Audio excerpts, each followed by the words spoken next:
Hello. I assume you've been lucky enough to acquire an older Sig 220 Series pistol. This one here happens to be a 228. I'm going to show you a quick field strip video and an important spring replacement that you need to do if you're thinking of replacing the original factory grips. We'll get started right now. First thing you want to do is make sure that the gun is unloaded. Chamber check it, make sure the magazine is empty. Go ahead and leave it in the slide lock position. On the left side you'll notice that there's a takedown lever, and having it in the lock position automatically aligns that takedown lever with the cutout in the slide.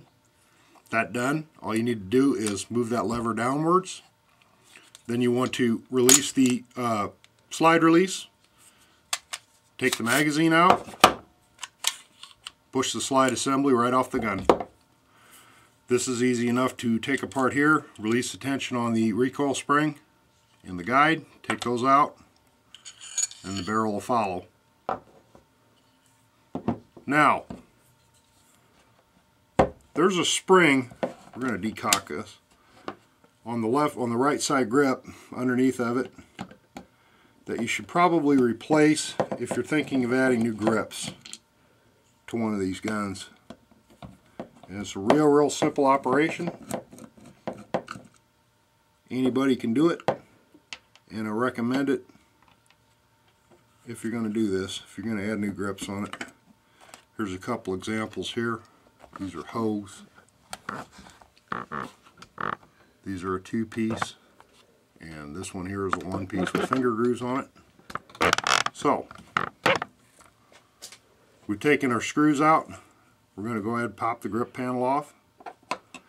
And directly underneath of it, you'll notice this spring. Now, if you take your gun apart and you see this kind of spring, this is the one that we want to replace. It's a simple line spring. And what happens is you put newer grips on it, depending on how much clearance is underneath the grip, it can press against this spring and cause the trigger return bar to hang up. It can also break the spring. Now what we're going to do is replace it with a more modern version. This is Sig's newest version of the spring, coil spring.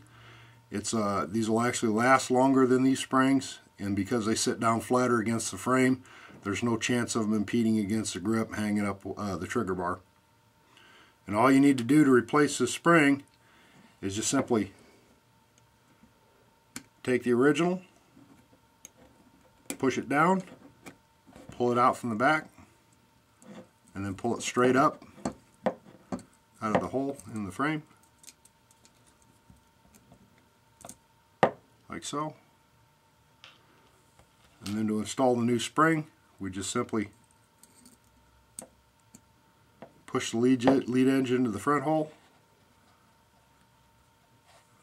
There's a little notch section back here on the spring that needs to align down here with this notch.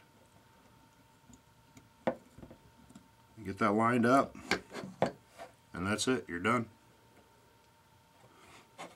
Place the grip panel.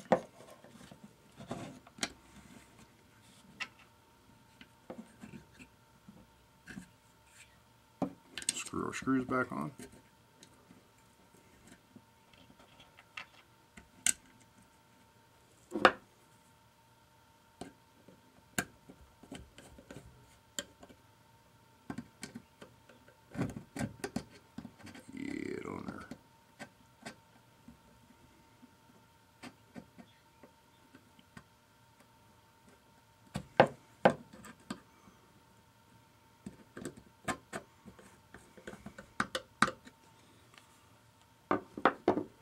While you're at this point, this is a new recoil spring. This is the old recoil spring on this gun. Quick test.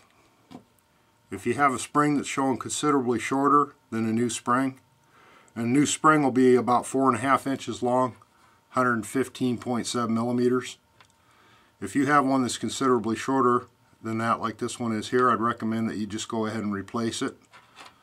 And that's, again, real simple operation. Just slide the new spring on.